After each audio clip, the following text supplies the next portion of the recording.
नमस्कार विद्यार्थी मैत्रिणींनो, आज आपण BA प्रथम वर्ष प्रथम सत्रातला शेवटचा भाग अरब व तुर्कांचे आक्रमण याबद्दल माहिती घेणार आहोत. वास्तविक हा जो भाग आहे तो प्रथम सत्रातच होता, परंतु या नवीन अभ्यासक्रमामध्ये या वर्षीच्या अभ्यासक्रमामध्ये तो दुसऱ्या सत्रात टाकण्यात आलेला आहे. त्यामुळे जोपर्यंत आपण भारतावरील इस्लामी सत्तेचे आक्रमण कशा पद्धतीने झाले हे समजून घेत नाही तोपर्यंत आपल्याला सुलतानशाहीचा किंवा मुघल कालखंडाचा इतिहास अभ्यासता येणार नाही. इसवी सन 6व्या शतकात इस्लाम धर्माचा उदय झाल्यावर अरबांनी व नंतर तुर्कांनी भारतात धर्मप्रसार करण्यासाठी आर्थिक लूट मिळवण्याच्या उद्देशाने आक्रमणे केली. या मुस्लिम आक्रमणाचा पराभव करू शकणारी एकछत्री मध्यवर्ती बलिष्ठ सत्ता त्यावेळेस भारतात नव्हती. आपण बघितलंय की गुप्त साम्राज्याच्या पतनानंतर भारतामध्ये राजकीय विघटनाला प्रारंभ झाला. उत्तर भारतात छोटी छोटी राज्ये अस्तित्वात होती, परंतु त्यांच्यात संघर्ष होत होते. 6व्या शतकात हर्षवर्धन याने प्रभावी असे बलशाली राज्य निर्माण केले, पण त्याचा मृत्यू होताच राष्ट्रीय ऐक्याचे, प्राचीन भारतीय समाजव्यवस्थेचे व संस्कृतीचे वैभवाचे युग संपुष्टात आले आणि मग छोटी छोटी राज्ये निर्माण झाली. परस्परातील संघर्षामुळे व एकतेच्या अभावामुळे भारताची राजकीय स्थिती अरबांच्या मुस्लिमांच्या आक्रमणाला कारणीभूत ठरली. या काळात अरबांचा जो इतिहास आहे तो जर आपण बघितला तर हे अरबस्थानचे निवासी होते. मोहम्मद पैगंबरने इसवी सन 6व्या शतकामध्ये इस्लाम धर्माची स्थापना केलेली होती. पैगंबरने एकेश्वरवादाचा पुरस्कार करून मूर्तीपूजेचे खंडन केल्याने त्यांना मक्कामध्ये विरोधाचा सामना करावा लागला आणि त्यामुळे त्यांनी मक्काबाहेरील प्रदेशात आपल्या विचारांचा प्रसार केला आणि त्यांनी अरबांमध्ये प्रचंड आत्मविश्वास निर्माण केला. आणि मग मोहम्मद पैगंबराने धर्मगुरूचे खलिफा हे पद निर्माण केले आणि त्यानंतरच्या खलिफांनी युरोप खंडापर्यंत आपल्या साम्राज्याचा विस्तार केला आणि या अरबांनी मग आता भारताकडे आपली पावले वळवली.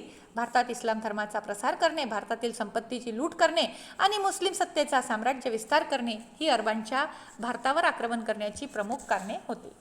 आता या काळात इसवी सन 712 पहिल्यांदा मोहम्मद बिन कासिमने भारतावर आक्रमण केले, विशेषतः सिंध प्रांतावर.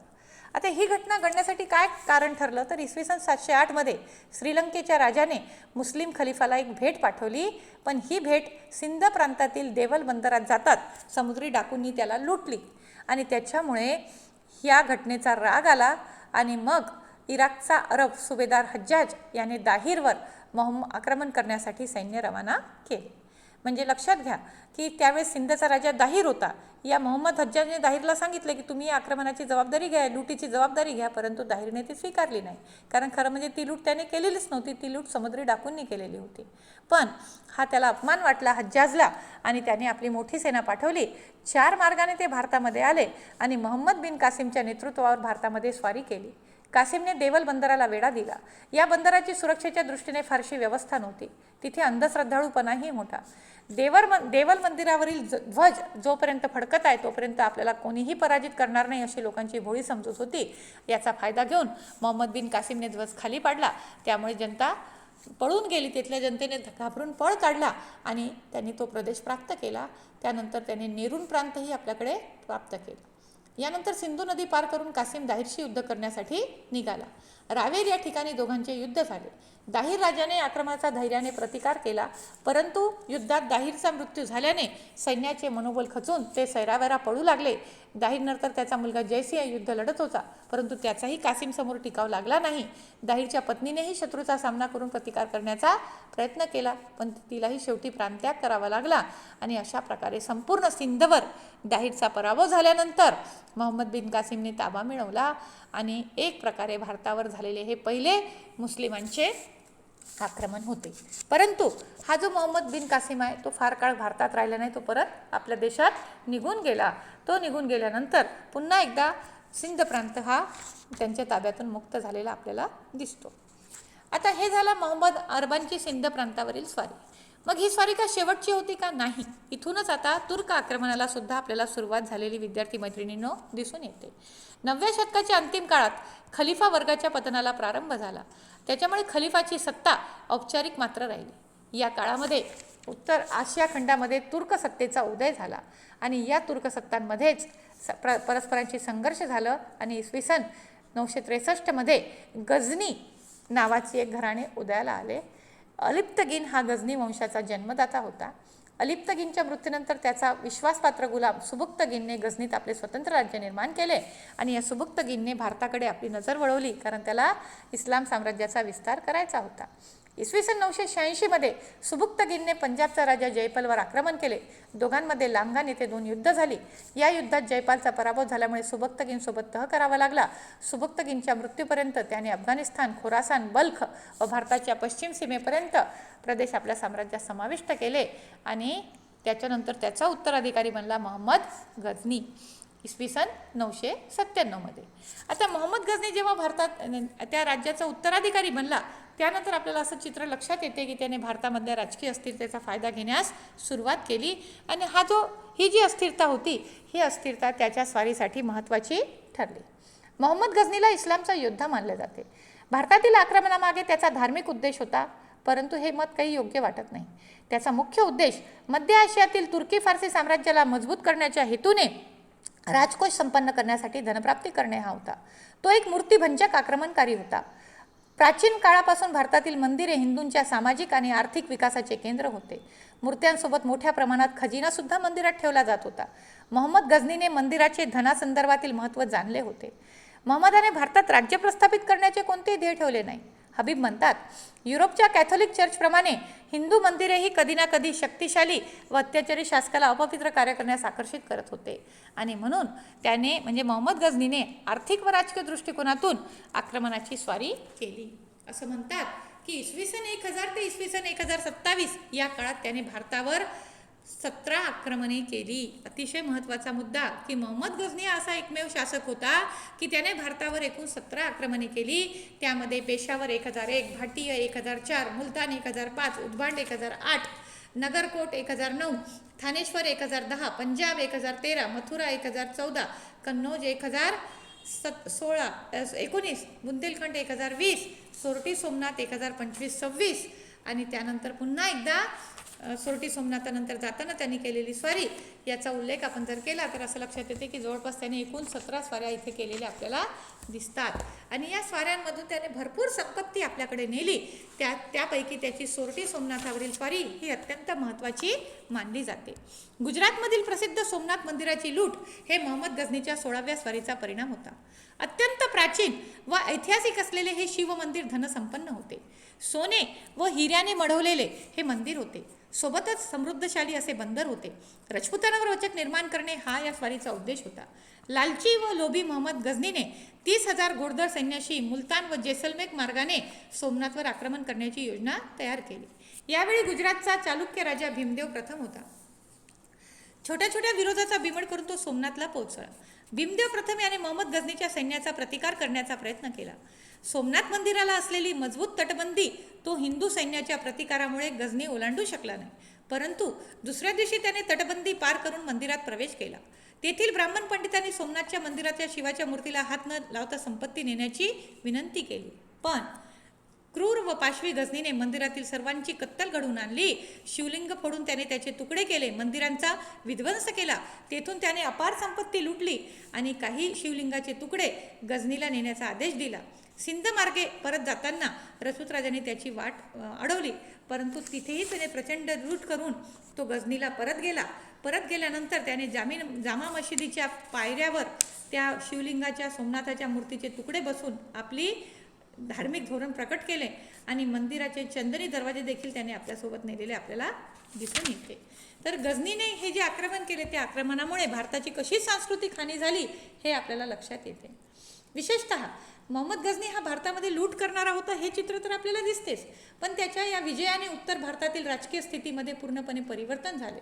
म्हणजे गझनीच्या मृत्यूनंतर खरं म्हणजे तो भारतामध्ये राज्य करू शकला असता, पण तो आपल्या देशात निघून गेला.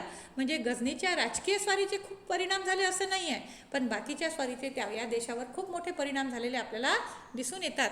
त्या दृष्टीने आपल्याला कधी कधी लघुत्तरी प्रश्न असू शकतो की मोहम्मद गझनीच्या स्वाऱ्यांचे काय परिणाम झाले. त्यातला पहिला परिणाम आहे राजकीय परिणाम.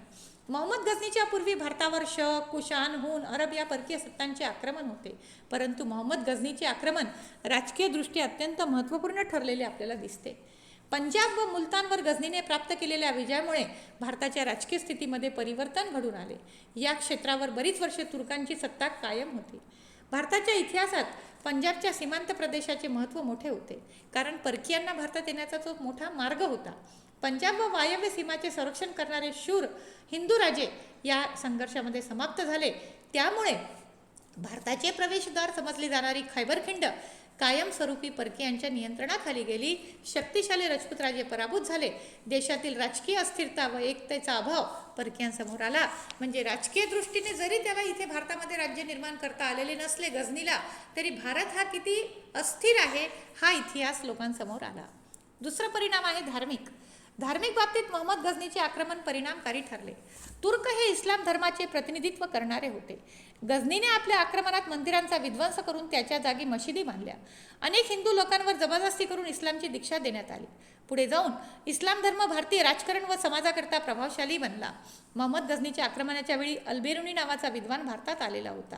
त्याने तहकीक-ए-हिंद हा ग्रंथ लिहिला. तो अल्बेरुनीचा प्रवास वृत्तांत होता. त्यामध्ये गझनीच्या वेळेसची भारताची स्थिती आपल्याला माहीत पडते. या ग्रंथाच्या माध्यमातून आपल्याला असं लक्षात येते की काही प्रमाणात हिंदू आणि मुस्लिम यांच्यामध्ये सामाजिक आणि सांस्कृतिक आदानप्रदान सुरू झालेले आम्हाला दिसतं. तिसरा आहे लष्करी परिणाम. या आक्रमणामध्ये मोठ्या प्रमाणामध्ये सैन्यशक्ती खर्च पडली. रणयुद्धाच्या रणभूमीत हजारो शूर सैनिकांनी प्राणदान दिले आणि वाचलेल्या सैनिकाची विटंबना करण्यात आल्याने लष्करी क्षेत्रामध्ये भारतीयांचे नीतिधैर्य खचले. भारतीयांची युद्धपद्धती ही जुनी असल्याचे सिद्ध झाले. त्यानंतर आर्थिक परिणाम. भारताची आर्थिक लूट करून मध्य आशियातील गझनी साम्राज्य संघटित करण्याच्या उद्देशाने मोहम्मद गझनीने स्वाऱ्या केल्या होत्या. या स्वाऱ्यात त्याने भारताची प्रचंड लूट केल्यामुळे भारताची आर्थिक स्थिती खालवली. त्याने स्वाऱ्यांमध्ये केलेल्या प्रचंड विध्वंसामुळे शेती, व्यापार, उद्योगधंदे, व्यवसाय यांची हानी झाली. हिंदूंची प्रचंड कत्तल घडून आणली. त्यामुळे भारताची अर्थव्यवस्था पूर्णपणे मोडकळीला आलेली आपल्याला दिसून येते. सामाजिक परिणाम. परकीय आक्रमकांनी हजारो नागरिकांची निर्घृण हत्या केली. हजारो लोकांना गुलाम बनवून बगदाद, समरकंद, बुखारा येथे गुलामांच्या बाजारात विकले. अनेक वसाहती उद्ध्वस्त करण्यात आल्याने लाखो लोकांना त्यांच्या देशातच बेघर करण्यात आले आणि त्याच्यामुळे सामाजिक क्षेत्रामध्ये असंतुलन निर्माण झालेले आपल्याला दिसून येते. ही सर्व माहिती आपल्याला अल्बेरुनीच्या प्रवास वर्णनात आपल्याला दिसून येते. या अल्बेरुनीच्या प्रवास वर्णनामध्ये कशाप्रकारे त्या काळातलं भारतीय समाज जीवन होतं, कशाप्रकारे मुस्लिमांनी भारतीयावर आक्रमण केले याची आपल्याला माहिती मिळते. आणि याला जोडूनच म्हणजे जसा गझनी भारतातून गेला त्याला जोडूनच भारतावर 11व्या शतकामध्ये 12व्या शतकामध्ये मोहम्मद घोरीचे आक्रमण झाले. शहाबुद्दीन मोहम्मद घोरी भारतात सुलतानशाहीच्या स्थापनेचा मार्ग प्रशस्त करणारा पहिला मुस्लिम आक्रमक होता. आपल्यासाठी महत्त्वाचं. आधुनिक अफगाणिस्तानच्या पश्चिम मध्य भागात हेरात आणि गझनीच्या मध्यभागी घोर हा प्रदेश होता. प्रारंभी घोर वंश शासक गझनीच्या वर्चस्वाखाली होते. मोहम्मद गझनीच्या मृत्यूनंतर 150 वर्षापर्यंत त्यांच्या वंशजांनी गझनीवर आपली पकड मजबूत ठेवून शासन केले होते. परंतु पुढे या गझनी राज्याचा ऱ्हास होऊ लागला. याचा फायदा घेऊन घोर शासकांनी गझनीवर आपली सत्ता प्रस्थापित केली. अल्लाउद्दीन जहानसोज यांनी घोर राजवंशाची स्थापना केली. इसवी सन 1173 मध्ये शहाबुद्दीन मोहम्मद घोरी हा घोरी साम्राज्याचा संस्थापक बनलेला आपल्याला दिसून येतो. मोहम्मद गझनीप्रमाणे मोहम्मद घोरीही भारतावर आक्रमण करण्याच्या उद्देशाने प्रेरित होता. गझनीच्या स्वारामुळे मोहम्मद घोरीला भारतावर स्वारी करणे सुलभ झाले. मोहम्मद घोरीच्या आक्रमणामागे केवळ भारतीय संपत्तीची लूट करणे हा उद्देश नव्हता, तर भारतात मुस्लिम सत्तेची स्थापना करणारे हाही मुख्य उद्देश असल्याचा आपल्याला दिसून येतो. आता त्यावेळेसची उत्तर भारताची स्थिती काय होती? मोहम्मद घोरीच्या आक्रमणाच्या वेळी सिंध प्रांतावर अरबांचे वर्चस्व होते. कन्नौजमध्ये गढवाल तर जयचंद नावाचा शौर्यशाली राजा तिथे राज्य करीत होता. बंगालमध्ये पाल घराण्याची शक्ती शिरून त्या ठिकाणी विजयसेन या सेन घराण्याच्या राजाचे राज्य होते. त्यावेळेस लक्ष्मणसेन नावाचा राजा होता. बिहारमध्ये पाल वंशाचे, गुजरातमध्ये सोलंकी घराण्याचे राज्य असून बुंदेलखंडमध्ये परमार देव हा राजा राज्य करीत होता. दक्षिण भारतामध्ये देवगिरीला यादव वंश, वारंगडला काकातीय वंश, द्वार समुद्राला होयसळ वंश, मदुरेला पांड्य वंश तर केरळ येथे चेर घराणे राज्य करीत होते. म्हणजे याचा अर्थ उत्तर भारतामध्ये राजकीय एकीकरण नव्हते. प्रत्येक घराण्यामध्ये एकमेकांशी मतभेद होती आणि त्याच्यामुळे जेव्हा जेव्हा परकीयांचे आक्रमण झाले यांनी एकत्र न येता फक्त तमाशा पाहण्याचे काम केले आणि त्याच्यामुळे ही राज्ये परकीय आक्रमण परतून लावण्यामध्ये अलिप्त राहिलेली आपल्याला दिसून येतात. उत्तर भारतामध्ये पृथ्वीराज चव्हाण आणि जयचंद राठोड यांचे राज्य सर्वात मजबूत आणि शक्तिशाली होते. चौहानांची शक्ती निरंतर वाढत होती. चौहानांनीच राजस्थान विशेषतः पंजाबवर आक्रमणाचे साहस करणाऱ्या तुर्कांचा पराभव केला होता. पण या दोघांमध्ये संघर्ष होता. अशा अवस्थेत मोहम्मद गझनीच्या मृत्यूनंतर जर बघितलं तर आपला देश 145 वर्षापर्यंत परकीय आक्रमकापासून मुक्त होता. या 145 वर्षामध्ये जर राजपूत राज्य संघटित झाली असती, उत्तर भारतातील आणि दक्षिण भारतातील राज्ये संघटित झाली असती तर आपला इतिहास बदलला असता. मात्र हे संघटन त्या काळात नव्हते आणि त्याच्यामुळे मोहम्मद गझनीला जसं आक्रमण करण्याची चालना मिळाली तशाच प्रकारे मोहम्मद घोरीला सुद्धा भारतावर आक्रमण करण्याची चालना मिळालेली आपल्याला दिसून येतो. अशा अवस्थेत आता मोहम्मद घोरीने इसवी सन 1175 ते 1206 या काळात अनेक स्वाऱ्या केल्या. इसवी सन 1175 मध्ये त्याने भारतावर पहिली स्वारी केली आणि त्यानंतर त्याने गुजरात, पंजाब या ठिकाणी स्वारी केली. पण त्याच्या कालखंडामध्ये 2 महत्त्वाच्या स्वाऱ्या झाल्या. तराईंचे पहिले, तराईंचे दुसरे युद्ध आणि तिसरी चांदवारची लढाई. या लढाईंच्या माध्यमातून भारताचा राजकीय इतिहास पूर्णपणे बदलून गेलेला आपल्याला दिसून येतो. अजमेर व दिल्ली येथे चौहान वंशाची आणि राजा पृथ्वीराजांची सत्ता होती. पृथ्वीराजाचे शक्तिशाली असे साम्राज्य होते. मोहम्मद घोरीच्या आक्रमणापूर्वी चौहान यांनी राजस्थान विशेषतः पंजाबवर आक्रमण करून तुर्कांना हाकलून लावलेले होते आणि 12व्या शतकापर्यंत त्यांची संपूर्ण उत्तर भारतात सत्ता निर्माण झालेली होती. त्याच्यामुळे आता जेव्हा मोहम्मद घोरीने भारतावर स्वारी केली तेव्हा त्याचा सामना त्यांना करणे भाग होते. इसवी सन 1191 मध्ये मोहम्मद घोरीने आपली नजर पृथ्वीराज चौहानाकडे वळवली. सर्वप्रथम त्याने सरहिंद नावाचा किल्ला जिंकून तेथे मलिक जियाउद्दीन याला निरीक्षक नेमले. आपल्या राज्यावर आलेले संकट बघून त्याने अनेक हिंदू राजांना मदतीचे आवाहन केले. कोणी? सरहिंदीच्या राजाने. अनेक हिंदू राजांनी त्याच्या आव्हानाला प्रतिसाद दिला. कन्नौजचा राजा जयचंद राठोड याच्या मुलीचे पृथ्वीराजने अपहरण करून तिच्याशी विवाह केल्यामुळे त्याने मात्र पृथ्वीराजाला मदत केलेली आपल्याला दिसत नाही. आणि मग इसवी सन 1191 मध्ये तराईन येथे पृथ्वीराज चव्हाण आणि त्याच्या राजपूत सैनिकांनी किंवा संघांनी एकत्र करून कोणाचा पराभव केला? मोहम्मद घोरीचा पराभव केला. मोहम्मद घोरी या युद्धात स्वतःचा जीव वाचून कसाबसा गझनीला परतला. खरं म्हणजे तो पकडल्या गेलेला होता, परंतु पृथ्वीराज चव्हाणाने औदार्य दाखवले आणि त्याला सोडून दिले. पंजाबमधून घोरीला आखलून लावण्याची पृथ्वीराजाकडे चांगली संधी होती. तुर्कांच्या नेहमीच्या आक्रमणाप्रमाणे हेही आक्रमण असेल व मोहम्मद घोरी पंजाबवर राज्य करण्यात संतुष्ट बनेल असे पृथ्वीराजाला वाटले. म्हणजे भविष्यकाळाचा विचार न करता पृथ्वीराजाने मोहम्मद घोरीला दिलेले जीवनदान हे शेवटी त्याच्यासाठी अपायकारक ठरलेले आपल्याला दिसून येते. त्यामुळे आपल्या अपमानाचा बदला घेण्यासाठी, आपल्या पराभवाचा बदला घेण्यासाठी मोहम्मद घोरीने पुन्हा सैन्य संघटन करून भारतावर दुसरी स्वारी केली. ती दुसऱ्याच वर्षी म्हणजे इसवी सन 1192. तराईंच्या पहिल्या युद्धात मोहम्मद घोरीचा पराभव झाला. या पराभवाचे शल्य मोहम्मद घोरीला बोचत होते. पृथ्वीराजाचा सूड होण्यासाठी व पराभवाचा बदला घेण्यासाठी त्याने सावधरित्या जय्यत तयारी केली. 1,20,000 सेना, 10,000 घोडेस्वार, तिरंदाज अशी प्रचंड सेना घेऊन तो भारताच्या मार्गाने निघाला. घोरीच्या आक्रमणाची चाहूल लागताच पृथ्वीराज चौहानने पुन्हा एकदा भारतातील सर्वच राजांना मदत मागितली. यावेळेस जयचंद राठोडने पृथ्वीराजाला मदत केली नाही. पृथ्वीराजानेही मोठी सेना तयार केली. तराईंच्या रणक्षेत्रात युद्धाची सुरुवात झाली. राजपूत सैनिकांनी पराक्रमाने झुंज दिली. मात्र आता यावेळेस घोरीची युद्ध सजगता होती आणि प्रभावी युद्ध प्रणालीमुळे राजपुतांचा टिकाव लागला नाही. या युद्धात मोहम्मद घोरीने राखीव सैन्य बाजूला ठेवले होते. दिवस मावळत आला असताना या राखीव सैन्याला त्याने युद्धात उतरविले. त्यामुळे ताज्या दमाच्या राखीव सैन्यासमोर थकलेले राजपूत सैन्य लढू शकली नाही. मोठ्या संख्येत भारतीय सैनिक मारल्या गेले. सरस्वती नदीवर पृथ्वीराज चौहानला पकडण्यात आले, त्याला ठार करण्यात आले आणि तुर्की सैन्यांनी अजमेरवर आपले वर्चस्व प्रस्थापित केले. या विजयानंतर घोरीने कुतुबुद्दीन ऐबक या स्वामिनिष्ठ सरदाराला दिल्ली व अजमेरचा प्रतिनिधी नेमून तो आपल्या देशात निघून गेला. पण पुन्हा एकदा इसवी सन 1194 मध्ये तो भारतामध्ये आला आणि त्याने आपली दृष्टी कन्नौजकडे वळवली. दिल्ली, अजमेर तर त्याला मिळालेच होते. कन्नौज जिंकल्यास बंगाल व बिहारमध्ये प्रवेश करण्याचा मार्ग सुलभ होणार होता. कन्नौजवर जयचंद राठोडांच्या राजाचे राज्य होते. उत्तर भारतातील साम्राज्य विस्तार पूर्ण करण्यासाठी कन्नौज जिंकणे त्याला अनिवार्य वाटत होते. प्रचंड सैन्यानिशी मोहम्मद घोरीने जयचंद राठोडवर आक्रमण केले. जयचंद राठोडनेही आक्रमणाचा सामना करण्याची तयारी केली. उभयपक्षीय सैन्यात चांदवार येथे युद्ध सुरू झाले आणि हे युद्ध राठोडने जिंकलेच होते. परंतु त्याच्या डोळ्याला बाण लागल्यामुळे तो घोड्यावरून कोसळला. त्यामुळे त्याच्या सैन्यात गोंधळ उडाला.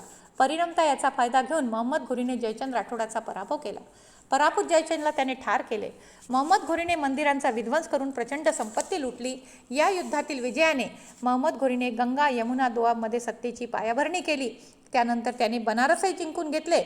आणि अशा प्रकारे गझनी ते हिंदूकुश, नासिरुद्दीन कुबाजाकडे सिंध आणि मुलतानचा प्रदेश, हिंदूकुश ते बंगालपर्यंत क्षेत्र बख्तियार खिलजीकडे आणि अजमेर आणि दिल्ली कुतुबुद्दीन ऐबककडे सोपून म्हणजे संपूर्ण उत्तर भारत त्याने आपल्या ताब्यात घेतला आणि तो पुन्हा आपल्या देशात निघून गेला.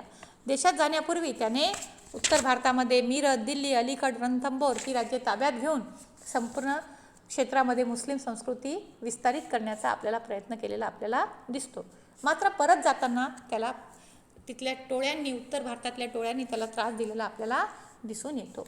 तर अशा प्रकारे इसवी सन 712 ते इसवी सन 1205 या कालखंडामध्ये मुस्लिम शासकांनी जे आक्रमण केले आणि त्या आक्रमणाचा झालेला प्रभाव आपण या ठिकाणी बघणार आहोत. का बरं मोहम्मद घोरीला भारतामध्ये विजय मिळाला? तर भारतामध्ये राजकीय अस्थिरता होती. राजपूत राजे एकोप्याने लढले नाही. त्यांनी शस्त्र योजनेकडे, युद्ध पद्धतीकडे विशेष लक्ष दिले नाही. त्यानंतर त्याचे सैन्य संघटन शिस्तबद्ध होते. एक नेता आणि युद्धातील अद्ययावत तंत्राची माहिती, राखीव फौज, त्यानंतर कार्यक्षम घोडदळ, कूटनीती, युद्धनीती या सर्वांचा त्याने स्वीकार केला. नेमके हेच मुद्दे कोणी सोडले? राजपुतांनी सोडले आणि म्हणून या युद्धामध्ये तुर्कांचा विजय झाला, राजपुतांचा पराभव झाला. आता या मोहम्मद घोरीच्या स्वाऱ्यांचे परिणाम काय झाले? तर भारतामध्ये सुलतानशाहीचा प्रारंभ झाला. मोहम्मद घोरीच्या मृत्यूनंतर कुतुबुद्दीन ऐबक या घोरीच्या सरदाराने लाहोर येथे स्वतंत्र राज्याची स्थापना करून घोरी साम्राज्याच्या गुलामगिरीतून आपली सुटका केली. पुढे अल्तमश या कुतुबुद्दीन ऐबकच्या गुलामाने सत्ता काबीज करून दिल्लीला राजधानी बनवले. अशा प्रकारे दिल्लीमध्ये सुलतानशाहीच्या सत्तेला प्रारंभ झाला. दुसरा परिणाम, भारतातील धर्म व संस्कृतीवर सुद्धा याचा प्रभाव पडलेला आपल्याला दिसून येतो. तुर्की आक्रमकांनी दिल्लीत इस्लामवर आधारित धर्माधिष्ठ राजकीय सत्तेचा पाया घातला. त्यामुळे भारतातील धर्म, समाज व संस्कृतीवर दूरगामी परिणाम झाले. हिंदू धर्मातील श्रेष्ठ किंवा कनिष्ठ सर्वच वर्गांना मुस्लिमांचे अस्तित्व स्वीकारावे लागले. म्हणजे भारतामध्ये इस्लामी संस्कृती रुजलेली आपल्याला दिसतात. सैन्य सामर्थ्याच्या बळावर भारतात सुलतानशाहीची स्थापना झालेली होती, परंतु अजूनही राजपुतांचा विरोध संपला नव्हता. त्यामुळे या विरोधापासून सुलतानशाहीचे रक्षण करण्यासाठी परकीय राज्यकर्त्यांनी सुलतानशाहीला जन्म दिला आणि तिथे हिंदूंना दुय्यम स्थान मिळाले आणि अशा प्रकारे भारतामध्ये मुस्लिम सत्तेचा शिरकाव झाला. भारतात मुस्लिम सत्तेची स्थापना करण्याच्या उद्देशाने मोहम्मद घोरीने केलेल्या आक्रमणात गढवाल, चंदेल, पाल, सेन या राजपूत राजांना पराभूत व्हावे लागले. म्हणजे भारतातील राजपूत सत्ता ही समाप्त झालेली विद्यार्थी मैत्रिणींनो आपल्याला दिसून येतो. आजच्या या व्हिडिओमध्ये आपण मोहम्मद बिन कासिम, मोहम्मद गझनी आणि मोहम्मद घोरी यांच्या स्वाऱ्यांचा अभ्यास आपण या ठिकाणी केलेला आहे.